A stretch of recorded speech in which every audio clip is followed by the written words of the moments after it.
नमस्कार मित्रांनो,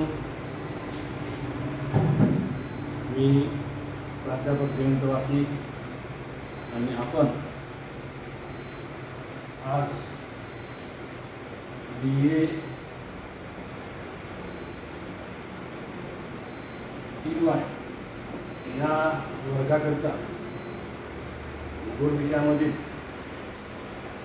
आपल्याला जो दिलेला अत्यंत महत्त्वाचा पेपर पर्यावरण भूगोल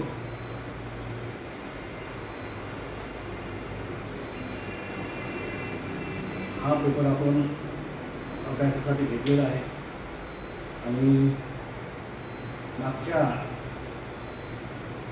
झालेल्या लेक्चरमध्ये आपण या पर्यावरण भूगोलामध्ये ज्या आपल्या जे अर्थ आहे या अर्थवरती जे नैसर्गिक घटक आणि मानवनिर्मित घटक आहे यांचं संरक्षण, त्याचं नियोजन, त्या ठिकाणी निर्माण झालेल्या समस्या यांचं निराकरण अशा अनेक गोष्टीवरती आपल्याला या ठिकाणी या पर्यावरण शास्त्राचा अभ्यास करायचा आहे। त्या अनुषंगानेच आपल्याला हा पेपर पर्यावरण भूगोल हा आपल्याला BA तृतीय वर्ष थर्ड इयरसाठी हा तिसऱ्या वर्षासाठी आपल्याला देण्यात आलेला आहे आणि आपण तो पेपर मागच्या बऱ्याच लेक्चर या आधीच्या लेक्चरमध्ये आपण बघत आलो आहोत। काल मित्रांनो आपण अत्यंत महत्त्वाचा पॉईंट या ठिकाणी अभ्यासाला घेतला तो म्हणजे पर्यावरणातील जे आपल्याला दुसरं चॅप्टर जे आहे त्यामध्ये इकॉलॉजी या अंतर्गत परिस्थितिकी शास्त्र या विषयाला आपण सुरुवात केली होती।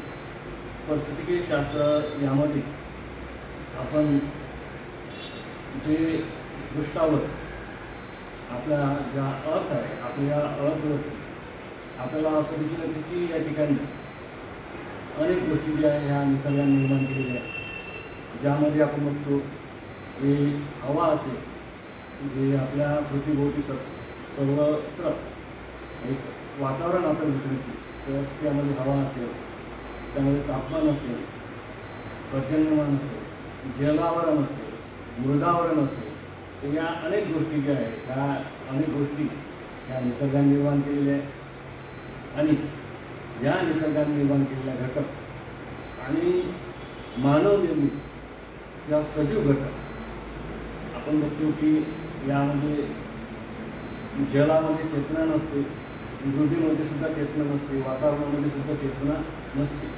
परंतु अशा काही घटक आहेत ज्या घटकामध्ये आपल्याला जीव या चेतना आपल्याला दिसून येते, ज्यामध्ये वनस्पती असेल, ही वनस्पतीमध्ये एक चेतना आहे, पक्षी असेल, पक्ष्यामध्ये प्राणी असेल, मातीमध्ये असलेले जीवजंतू असेल, पाण्यामध्ये असलेले बॅक्टेरिया असेल, वातावरणातील बॅक्टेरिया असेल, तर हे अनेक घटक या ठिकाणी दिसून येते।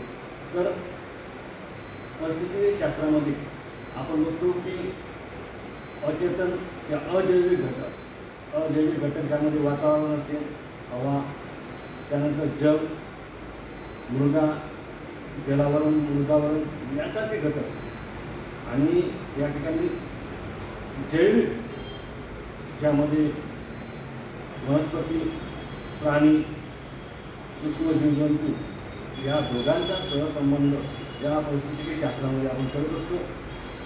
मागच्या लेक्चरमध्ये आपण या संबंधीची माहिती बघितली आहे आणि या चॅप्टर या युनिटमधला सेकंड युनिटमध्ये आपल्याला जो 2 पॉईंट अभ्यासाचे होते त्यामधला पहिला जो परिस्थिती शास्त्रामधला अजैविक घटक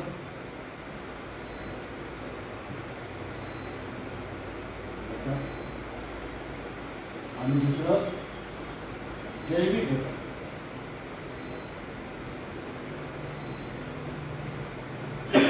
या संबंधित आपण डिटेल माहिती मागच्या लेक्चरमध्ये बघितलेली आहे। त्याला फिजिकल फॅक्टर्स किंवा अबायोटिक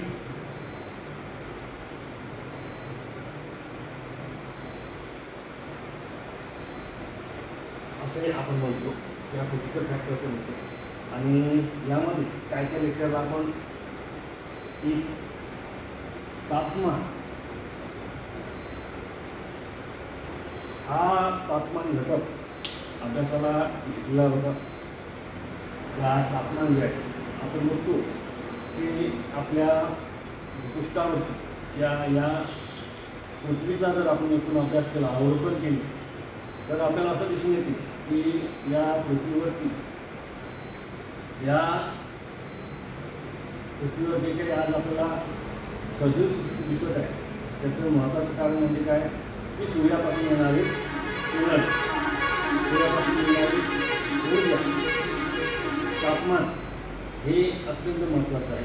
आणि तापमान केवळ सूर्यापासून येणारा तापमान महत्त्वाचं नाही, तर ते तापमान भूपृष्ठावरती एक संतुलित म्हणजे जीवजंतू जिवंत राहतील या प्रकारे संतुलित तापमान या ठिकाणी दिसून येतात.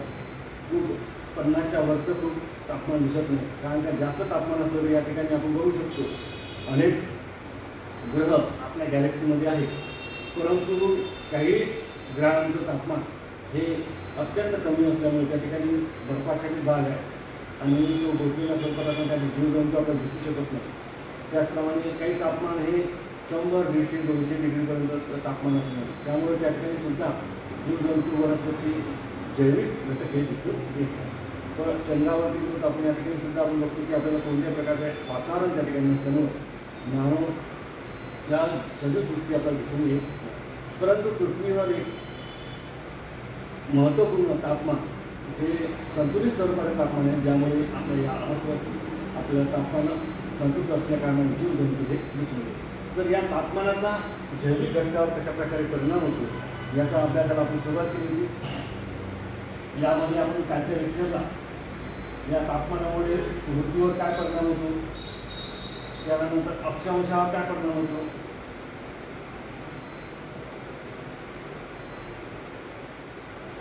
त्याचप्रमाणे अनेक पॉईंट आपण मागच्या लेक्चरमध्ये बघितले. त्यामध्ये आपण बघू शकतो ढाल असेल, विदारण क्रियेवर असेल, हवेची गती असेल इत्यादी कालची आपण बरेच पॉईंट या ठिकाणी अभ्यासले. आज आपण या तापमानाचा मानवी क्रिया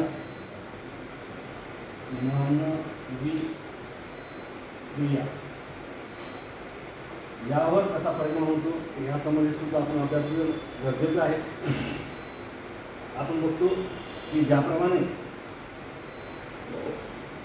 तापमान हे वेगवेगळ्या ठिकाणी वेगवेगळ्या स्वरूपाचं तापमान आहे, याचं कारण आहे की सूर्यापासून येणारी उष्णता जी आहे, सूर्यकिरण जे आहे, हे ज्या पृथ्वीचा जो भाग सूर्याच्या अगदी जवळ असतो त्या भागावरती तापमान हे जास्त असते आणि पृथ्वीचा जो भाग सूर्यापासून दूर जातो तर त्या ठिकाणी तापमान हे कमी असले दिसते. आणि याचमुळे आपल्याला आपण जर पूर्ण अर्थचा अभ्यास केला, पूर्ण आपल्या पृथ्वीगोलाचा जर अभ्यास केला तर मित्रांनो असं दिसून येते की 29% भूभागावरती हे जमीन आहे आणि खालच्या दक्षिणेकडील भागामध्ये पूर्णतः जलयुक्त भाग असलेला आपण दिसून येते. आणि या 29% उत्तरेकडील भागाच्या म्हणजे विषुववृत्तापासून उत्तरेकडील भागामध्ये जर आपण अभ्यास केला तर या जमिनीच्या भागामध्ये सुद्धा आपल्याला विविधता दिसून येते. आणि मानवाच्या ज्या प्राथमिक व्यवसाय असेल, द्वितीय व्यवसाय असेल, तृतीय व्यवसाय असेल, ते वेगवेगळ्या स्वरूपाचे व्यवसाय असेल, शेती संबंधित असेल, उद्योगधंद्या संबंधित असेल, तर या संबंधित सगळ्या माणसाच्या ज्या क्रिया आहेत, माणसाची त्या म्हणजे रचना असेल, शारीरिक रचना असेल, तर ह्या सगळ्या घटकावरती तापमानाचा हा परिणाम झालेला आपल्याला दिसून येतो. मित्रांनो, आपण बघतो की ज्या ठिकाणी शीत स्वरूपाचं थंड हवामान आहे त्या ठिकाणी टेम्परेचर हे अत्यंत कमी आहे, -डिग्रीपर्यंत टेम्परेचर जात असेल तर अशा ठिकाणी बघतो की आपण त्या ठिकाणी मानवाच्या ज्या व्यवसाय जे आहे ह्या ठिकाणी मानवाचा प्राथमिक स्वरूपाचा व्यवसाय या ठिकाणी बर्फाच्छादित भाग असतो.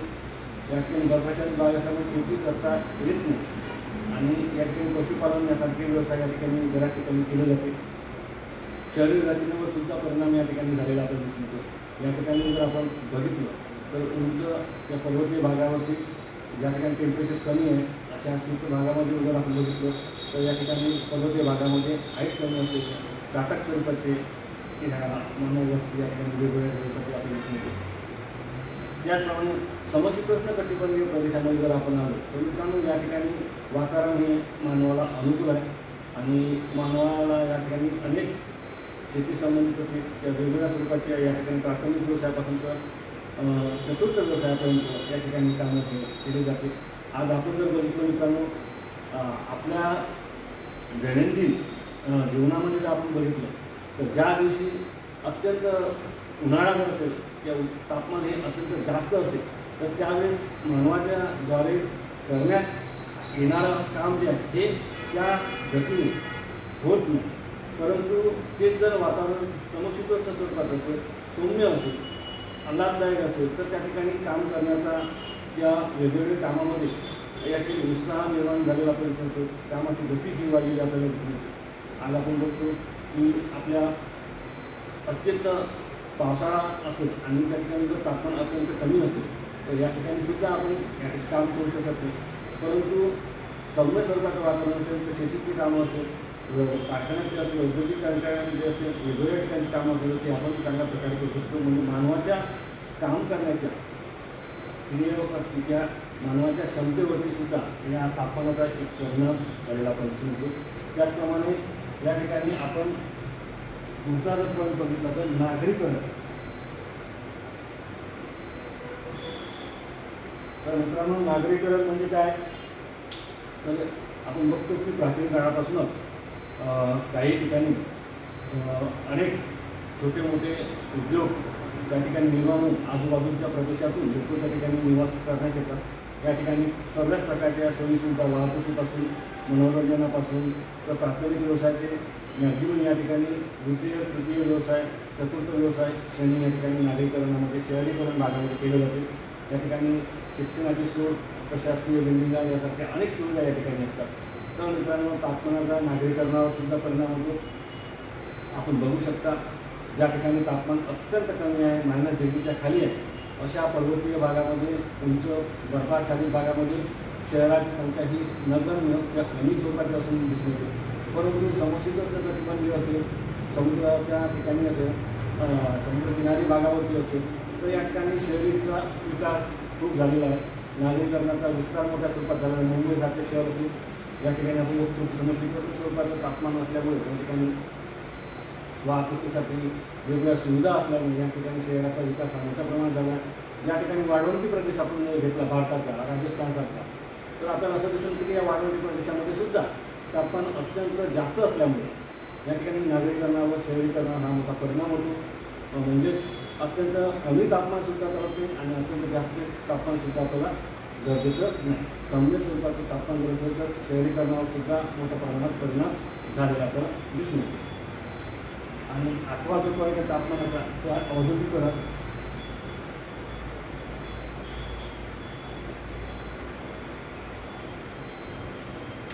आणि आपण बघतो की औद्योगिकरण मित्रांनो 18व्या शतकामध्ये ही कारखानदारी हा व्यवसाय उदयास आला. औद्योगिकरण त्या ठिकाणी उदयास आला. औद्योगिकरण म्हणजे काय की मोठमोठ्या स्वरूपाचे उद्योग ज्या ठिकाणी निर्माण झालेले आहे, ज्यामध्ये तृतीय ते चतुर्थ श्रेणी या ठिकाणी कामं केले जाते. वेगवेगळे उत्पादन म्हणजे कच्च्या मालापासून कच्च्या मालाचं पक्क्या मालामध्ये रूपांतर करणे, पक्क्या मालाचं वितरण करणे यासारखे वेगवेगळे कामं ह्या औद्योगिकरणामध्ये केले गेले आहे. आज आपण बघतो की प्रत्येक देशामध्ये वेगवेगळ्या स्वरूपाचे कारखाने या ठिकाणी कापड कारखाना असेल, लोखंड उद्योग, लोणार उद्योग असेल, त्यानंतर वेगवेगळ्या स्वरूपाचे कोळसा उद्योग असेल, खनिज संपत्तीचा उद्योग असेल, वेगवेगळे मटेरियल्स असेल, त्यानंतर आपण बघतो की कम्प्युटराईज किंवा वेगवेगळ्या स्वरूपाचे तांत्रिक स्वरूपाचे कामं या ठिकाणी असेल, तर असे अनेक उद्योग जे आहेत उद्योग या ठिकाणी केले जातात. या उद्योगाच्या आधारावरतीच त्या राज्याची त्या देशाची प्रगती ही अवलंबून असते. आणि हे औद्योगिकरण या तापमानावरती सुद्धा या तापमानाचा सुद्धा औद्योगिकरणावर खूप मोठा परिणाम होतो. आपण बघतो की मॅक्झिमम उद्योग जे आहे ज्या ठिकाणी कच्चा माल आहे, या कच्चा माल आणि ज्या ठिकाणी त्याला ग्राहक आहे अशा ठिकाणी मोठ्या प्रमाणात त्याची निर्मितीची स्थापना होते, त्या ठिकाणी उद्योग निर्माण केले जातात. परंतु आपण बघतो की राजस्थानसारखा जर तापमान जास्त असणारा जर भाग असेल तर या ठिकाणी मोठ्या स्वरूपाचे उद्योग निर्माण होत नाही. त्या ठिकाणी निर्माण होणाऱ्या कच्च्या मालाच्या आधारावरच फक्त त्या ठिकाणी उद्योग निर्माण होऊ शकतात. बर्फाच्छादित भाग असेल अत्यंत कमी आपण त्या ठिकाणी उद्योगसुद्धा निर्माण होऊ शकत नाही. परंतु ज्या ठिकाणी वाहतूक आहे, वाहतुकीसाठी सोय आहे, कच्चा माल उपलब्ध आहे, रोजगार कमी खर्चामध्ये येणारे मजूर श्रम भेटत असेल, सरकारच्या विविध योजना असेल, जल असेल, पाणी असेल, यासारख्या वीज असेल, यासारख्या सुविधा असेल तर त्या ठिकाणी औद्योगिकरण हे या ठिकाणी कारखानदारी मोठ्या प्रमाणात होते. तर आपण बघतो की याच्यावर सुद्धा मोठ्या प्रमाणात परिणाम झालेला आहे. आपण भूपृष्ठावरती पृथ्वी गोलाचा जर अभ्यास केला, काही विशिष्ट पट्ट्यामध्येच हे औद्योगिकरण, काही विशिष्ट देशामध्येच औद्योगिकरण हे मोठ्या प्रमाणात झालेलं आपल्याला दिसून येतं. तर अशा प्रकारे हे 8वा पैलू आपण या ठिकाणी बघितला. आणि शेवटचा महत्त्वाचा म्हणजे प्रकाश संश्लेषण.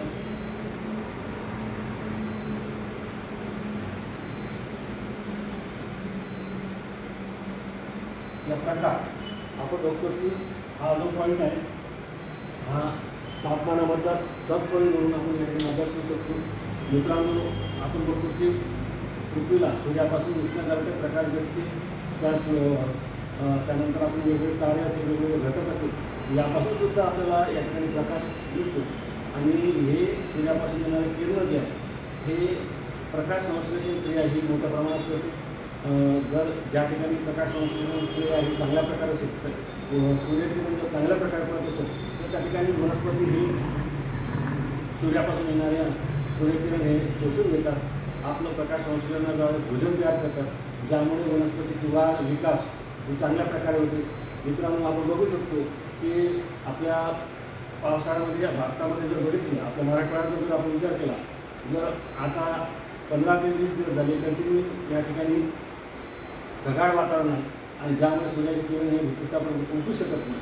आणि अशा वेळेस आपण बघतो की शेतीतले बरेच पिकं जे आहेत, हे पानं जे आहेत पिकांची, हे पिवळे पडताना दिसून येते. याचं कारण काय की त्या ठिकाणी सूर्यापासून मिळणारी जी ऊर्जा आहे, प्रकाश संश्लेषण करण्यासाठी जे किरण पाहिजे, सूर्याचे प्रकाश पाहिजे, तो आपल्याला पिकांपर्यंत पोहोचत नाही. ज्यामुळं ते पानं हे पिवळे पडतात आणि गळतात आणि पिकांची जी आहे किंवा वनस्पती जी आहे ही वाढ चांगल्या प्रकारे होत नाही.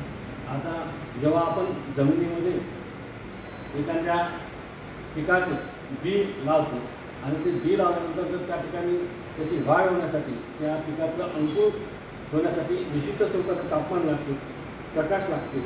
आणि ते तापमान आणि प्रकाश त्या ठिकाणी उपलब्ध नसेल तर त्या झाडाची वाढ ही चांगल्या प्रकारे होत नाही. म्हणजेच काय की झाडांचा वाढ व विकास होण्यासाठी प्रकाश संश्लेषण हे क्रिया अत्यंत महत्त्वाची आहे. मित्रांनो, जे पर्वतीय भाग हा सूर्याच्या बाजूला होतो त्या ठिकाणी वनस्पतीची जागा जी आहे, वनस्पतीची वाढ ही चांगल्या प्रकारे होते. आणि विरुद्ध बाजूने हे प्रकाश संश्लेषण क्रिया कमी असल्यामुळे झाडांची ही वाढ ही मोठ्या प्रमाणात होत नाही. तर प्रकाश संश्लेषण अन्न तयार करण्यासाठी वनस्पतीसाठी अत्यंत महत्त्वाचं आहे, बीज रुजवण्यासाठी महत्त्वाचं आहे, फळं फुलं येण्यासाठी अत्यंत महत्त्वाचं आहे. तर अशा प्रकारे तापमान हा घटक अनेक घटकावरती, सजीव घटकावरती हा परिणाम करत असतो. आणि त्यामुळे ह्या सगळ्या घटकाचा अभ्यास आपल्या पर्यावरणशास्त्रामध्ये करणं आहे. आणि आज आपण ह्या पॉईंटचा अभ्यास या ठिकाणी केलेला आहे. तापमान हा पॉईंट या ठिकाणी आपण संपूया आणि याचे अनेक पॉईंट आपण या ठिकाणी डिस्कस केलेले आहे. पुढचे पॉईंटसुद्धा आपण या जैविक घटकामध्ये आपण अभ्यासणार आहोत आणि पुढच्या पॉईंटला आपण पुढच्या लेक्चरमध्ये अभ्यासूया. हे पॉईंट आपल्याला समजले असेल असे अपेक्षित धरतो. आणि हा आजचा आपली लेक्चर या ठिकाणी आपण थांबूया. धन्यवाद.